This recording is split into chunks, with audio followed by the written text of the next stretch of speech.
Pelatih PSM Makassar, Bernardo Tavares, berharap kompetisi Liga 2 Indonesia tetap digulirkan. Hal itu menyusul ketidakpastian kompetisi kasta kedua itu yang tak kunjung diputar kembali semenjak dihentikan pasca tragedi Kanjuruhan Oktober 2022 silam. Tavares mengatakan jika ada regulasi atau peraturan yang diubah saat kompetisi tengah berlangsung adalah hal yang merugikan.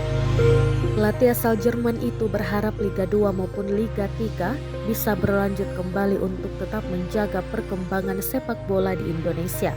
Senada dengan sang pelatih, gelandang tim berjuluk Juku Eja itu pun berharap PSSI bisa mencari jalan keluar terbaik bagi Liga 2 dan Liga 3 Indonesia.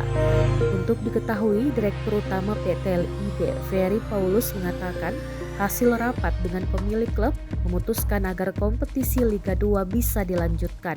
Kompetisi Liga 2 rencananya akan dilanjutkan pada 24 Februari mendatang dengan sistem bubble. Namun, keputusan tersebut sekedar hasil rapat saja.